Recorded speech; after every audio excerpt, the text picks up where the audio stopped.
about pets, and that's exactly what Cathy Erickson is doing this morning. Welcome back to the program, and also welcome back to the program our good friend Cathy Erickson. If Pets Could Talk, a segment that really is gaining a lot of attention because we talk about things that if you're a pet owner, you can really relate to. And here's one that a lot of people are going to be able to relate to, but probably not going to admit to. Well, that's what the statistics say. 54% of our cats and dogs are overweight. Overweight to obese. 54. And 54. That's what the Association for Pet Obesity Prevention is telling us.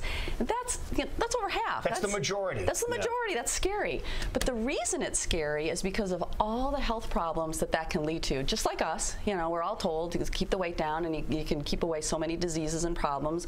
Well, with dogs, one of the big ones, the one that I've seen most in particularly in Des Moines because of relationships with, you know, ISU is joints. You know, you get all that weight on your dog and think of, you know, labs, for instance. Oh, here's a great graphic where, you know, it starts affecting the shoulders, the elbows, the back, the knees, the hips. And so you're seeing more and more operations to replace knees on dogs. And those things cost like $2,800 a leg. So, and if you're doing a hip, $4,500.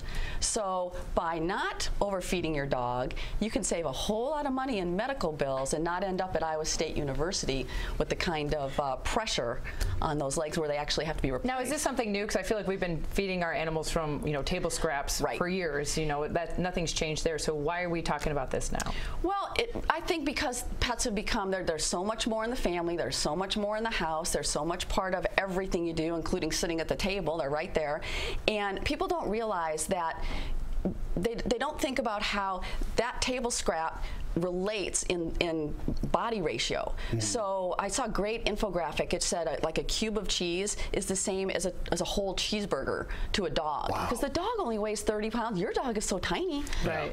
You know, I do feed her like little cheese nuggets every once in a while. Right. So for a 2-pound dog, that's huge. That's a Krispy Kreme to her. Exactly. And once in a while is fine. It's when we get in the habits of constantly, you know, when you're training your young dogs that you know, they have that higher metabolism, that's fine. Okay. But when you're every night giving them, you know, that chunk of food from the table, or bribing them to do other things throughout the day, or, you know, here's some milk bones, here's some treats, and it's constant, and you see they're just getting bigger and bigger, you've got a problem, and it's going to cause you bigger problems down the road and probably a lot of money. One of the things that they say to watch for if you have a healthy dog. Yeah, look, that guy's pretty heavy. I mean, look at that. If you have a healthy dog, you should be able to feel their ribs. Well, you're not going to feel the ribs on that dog. If that dog is difficult to feel ribs, you should be able to figure that out. Tucked abdomen. Look at the bottom of that dog, the lower line there. That's just flush with the ground. Yeah, exactly. There's no tuck in that photo.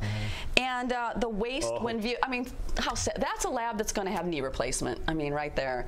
And you should be able to see, when you look at your dog from above, you should be able to see a waist when you view them. If you don't see a waist, if it's just straight, your dog's overweight. And the funny thing on these organizations that follow this, they just like us, they say the biggest problem is denial. The owners are in denial that the dog is overweight. Now, how often do you see a dog that is in this type of shape that the owner is very similar? And it might sound like a stereotype, but it's true. Yeah. You know, you go to any pet event and you do kind of see that. Which the good news is they can help each other. Jason. That's what every beagle would look like if it could. If it could, every beagle would look like that. Yes, they would. Now, not only you mentioned about joint replacement. That's to the extreme. Right. All right. Now, there's some dogs that you might have had a dog previously that might have been overweight, and the stress on their joints is incredible, and it wears and tears on them. And not only would joint replacement come into play, I'm sure medication, even if you did get them down to normal weight, you've done some damage to their joints, and you're going to have to get them on medication. Well, and it's a funny catch-22, because some people that have these overweight dogs, they think, well, I'll just run the dog more. Well, actually, you're causing more troubles. What you need to do is quit feeding the dog more. You know, dial that back, and then, you know, gently introduce the exercise. The other problems are, just like with people, heart disease. You know, you get all that fat layer around there. We've seen this particularly in the bulldogs, difficulty breathing. You get your dog too fat, and then they can't breathe, and they lose their stamina, they don't have the energy, they have a heat intolerance. So you see how all these things play together with that layer of fat? Yeah, and all they get lazier and lazier, and they're gaining more and more weight because they're not expending any energy. So it's up to us to be really great owners and take care of that. Then the scarier things are liver functions, again, just like people. Right. When you take your dog in for a teeth cleaning or something like that, anesthesia, I learned, is absorbed by body fat. Right. So your dog will have a harder time coming out of anesthesia, so there's more risk. And older dogs, it gets exactly. even riskier. You start partnering all those things together, and you got troubles. Digestive disorders for your dog, immune functions, even skin and coat problems. So when you change that body dynamic, it changes the way their body secretes oils, which then leads to hot spots and other problems you're going to have, and you're back to the vet, back to the vet, back to the vet, and we all know that can add up. But the key is your vet.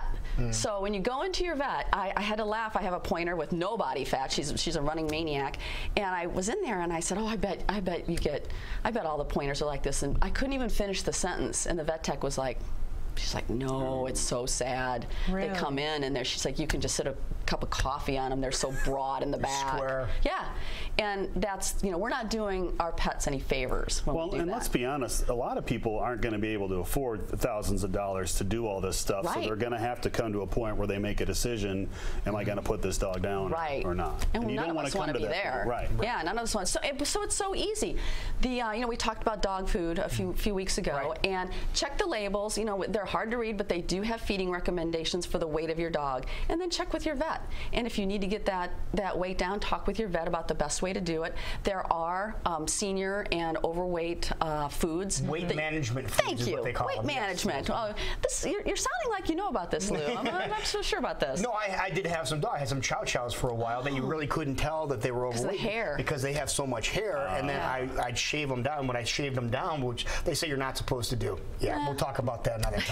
I shaved them down, and you could tell that they were overweight, so I had to change their diet and get them on to like weight management type food to get them down to their proper weight. Pull those calories down. So the bottom line is get the weight off your dog, save money, extend their life, and make their quality of life much better.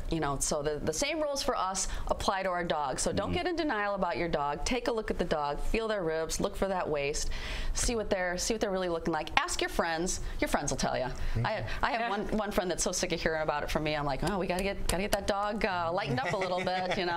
They're like, yeah, well. All right, if people want more information, where's the best place for them to go? I'll tell you what, Muzzle Bump, we always have information, but for this particular topic, I would send them to vetstreet.com. Okay. And Vet Street, just like it sounds, .com, and search pet obesity, and you'll find some great information.